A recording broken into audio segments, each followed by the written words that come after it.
All right, strap yourselves in because today we are going deep on Die Hard. Oh, yeah. You guys send in some really interesting excerpts from Wikipedia, and I got to say, I'm pretty stoked to dive into this. Yeah, me too. We're ready to uncover some behind-the-scenes secrets about this absolute classic. Let's do it. I don't know about you, but I'm always finding new stuff to geek out on, even after all these years watching this movie. Die Hard always surprises me, yeah. Okay, so first things first. Okay. Frank Sinatra Oh, yeah. almost starred in Die Hard. Right. Can you believe that? Well, it's wild to think about now, but it kind of makes sense when you consider where the movie came from. Okay, tell me more about that. So Die Hard is actually based on this novel called Nothing Lasts Forever. Yep. And that book was a sequel to a different book, Gotcha. The Detective. Oh. And The Detective was already a movie Ah. starring Frank Sinatra. Right. I had completely forgotten about that. Yeah, so the studio basically had to offer him the role for Die Hard. It was part of the contract from the first movie. That is wild. Yeah. I mean, picture it, Frank Sinatra, 70 years old, running around Nakatomi Plaza taking down terrorists. I know, right? It almost seems like a joke now. I kind of think the studio had to be at least a little bit relieved when he turned it down. Oh, yeah, for sure. I mean, did they really want a septuagenarian action hero? Probably not. I mean, you need somebody a bit younger, to pull off all those crazy stunts and everything. Right. You need someone who can really embody that whole, summer blockbuster vibe that they were going for. Exactly. Jeb Stewart, the screenwriter, he intentionally changed the tone to make it a more fun and action-packed movie. Right. Which makes sense considering the book it's based on was much darker and more cynical. Yeah, and speaking of action stars, the list of actors who actually turned down the role of John McClane is insane. It's pretty crazy, right? Like Schwarzenegger, Stallone, Harrison Ford. It's basically like a who's who of 80s action heroes. It makes you wonder why they all said no. I know. Maybe the whole trapped in a building thing just didn't appeal to them. Maybe. Or maybe it was too different from the tough guy characters they were used to playing. Could be. It's funny, though, isn't it? Because Die Hard kind of blew up that whole invincible action hero thing. Yeah, for sure. It really took someone like Bruce Willis, who, wasn't already famous for action movies, to bring that kind of vulnerability to the character. Totally. And that vulnerability is what makes Die Hard so groundbreaking. Yeah, I mean, John McClane feels like a real person. Exactly. He's not some superhero. He's just a regular guy who ends up in this crazy situation. Right. It makes him so much more relatable. But even with Willis on board, his casting was still pretty controversial. Oh, yeah. I mean, remember, he was mostly known for Moonlighting back then. Right. Which was a comedy show. Yeah. So a lot of people in Hollywood thought it was a huge risk to cast him in an action movie. Well, yeah, and back then there was a bigger difference between TV actors and movie actors. So it was a big leap for Willis. Oh, yeah, both professionally and financially. I mean, didn't he get paid a record $5 million for that role? He did. The studio was really taking a chance on him. Yeah. It's a good thing it paid off. It really did. So let's talk about the filming. Okay. They shot the whole thing on location at Fox Plaza in L.A. Yeah, which was still under construction at the time. Can you imagine the logistics of that? I know. No filming during the day. Right. No big explosions that would damage the building. Right. They had to get really creative with how they did all the action sequences. For sure. And speaking of action sequences, we got to talk about Willis's rooftop jump. Oh, yeah. His first day on set, he jumps 25 feet with this huge explosion going off right behind him. I get chills every time I see that scene. I know, and the force of that explosion almost knocked him off the airbag. I know. It's crazy he wasn't hurt. Right. Talk about a baptism by fire. It really shows how dedicated he was to the role. It does. And that he wasn't afraid to push his limits. Yeah, and it set the tone for the whole production. Totally. Willis brought this incredible energy and commitment to the role, which you can really see in his performance. And speaking of great performances, we got to talk about Alan Rickman as Hans Gruber. Oh, yeah. What a villain. He was amazing. Suave, calculating. I know, right? He brought a whole new level of sophistication to the action movie villain. Yeah, he wasn't just some mindless bad guy. Right. He was always one step ahead. Totally. And you can feel the tension in those scenes where he's trying to outsmart McClane. And their back and forth is electric. The way Rickman delivers his lines, Oh, yeah. that blend of menace and wit. It's perfect. He's terrifying, but you can't help but be drawn to him.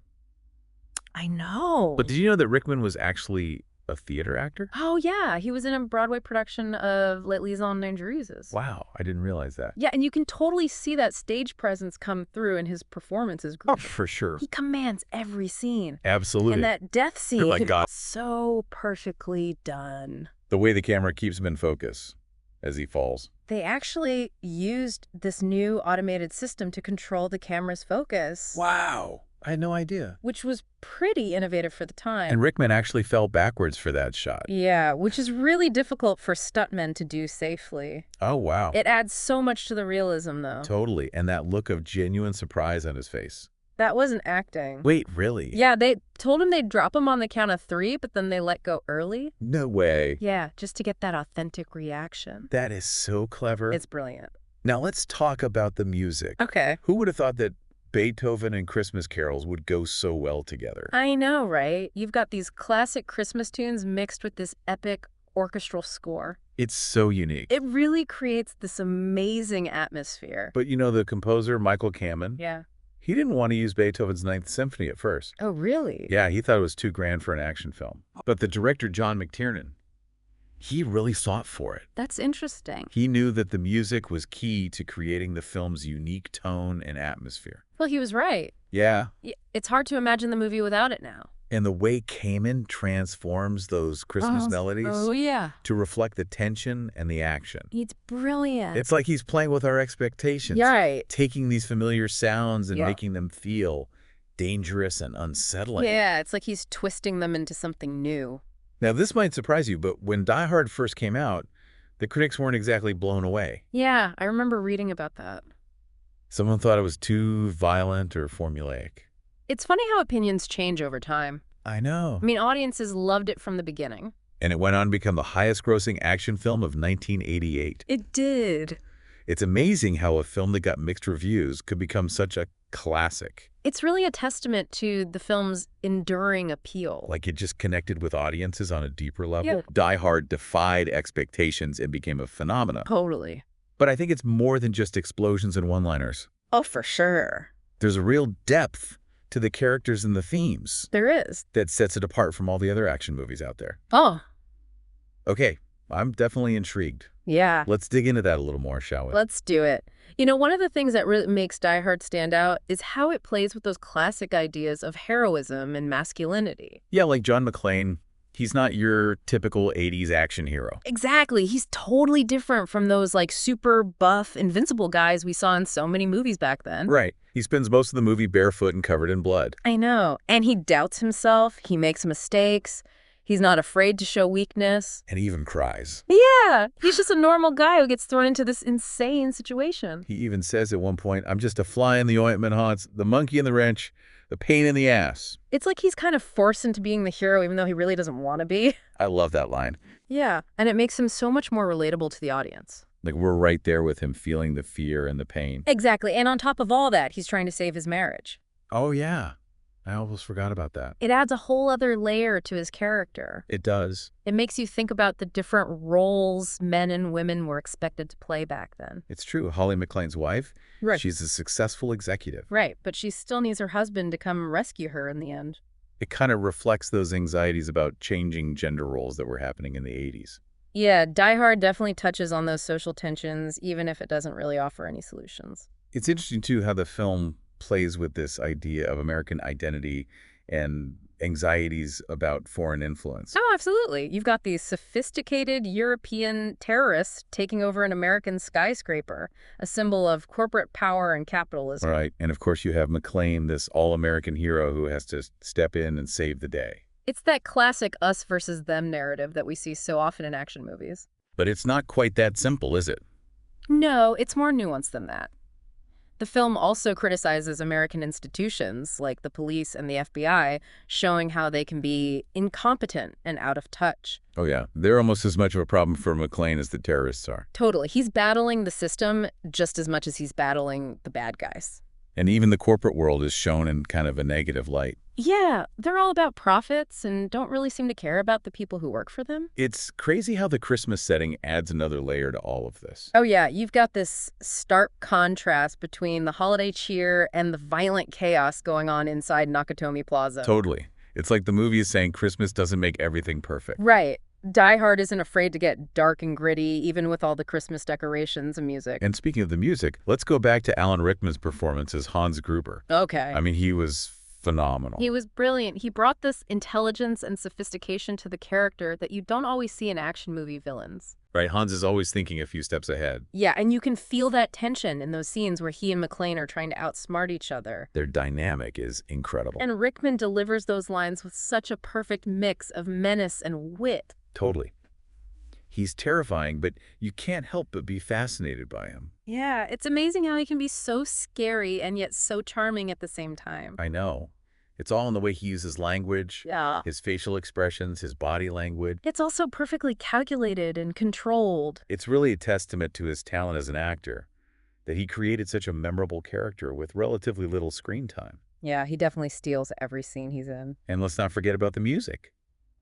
Michael Kamen's score is so innovative and unusual. Oh, yeah. It's brilliant the way he blends those classical melodies with traditional Christmas carols. I know, it's so unexpected. It creates this really unique atmosphere. Like, I'm still amazed that Kamen wasn't initially sold on using Ode to Joy. Me too. It's hard to imagine the movie without it now.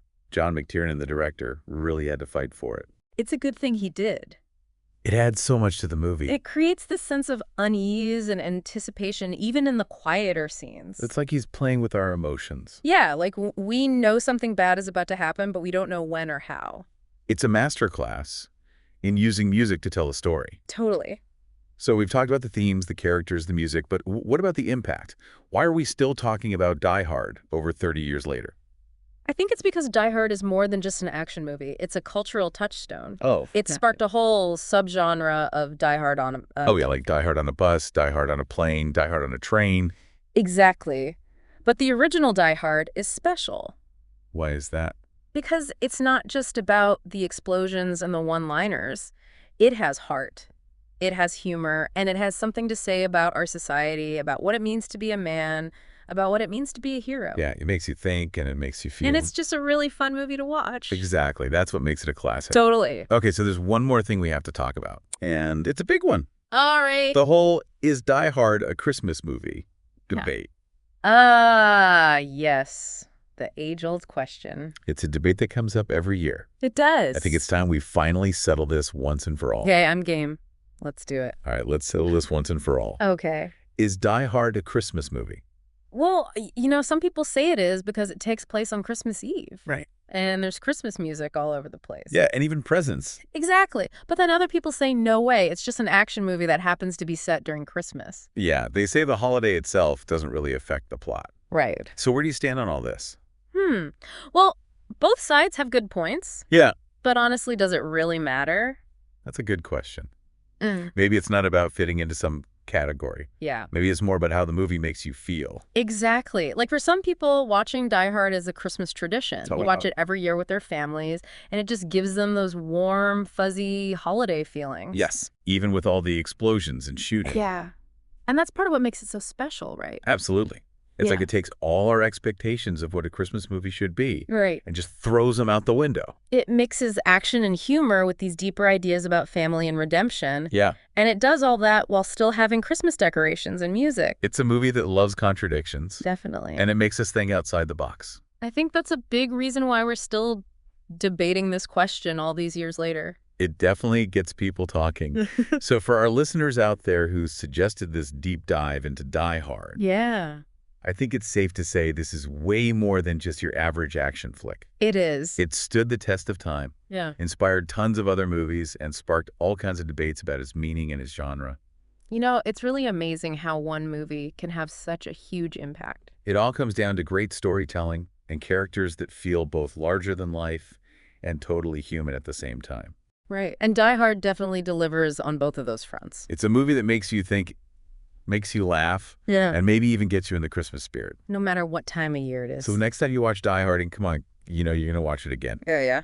Try to remember everything we've talked about today. Yeah. Look beyond all the action and the one-liners and think about those deeper layers. Right. Those cultural and historical connections. Because even after all these years, Mm-hmm.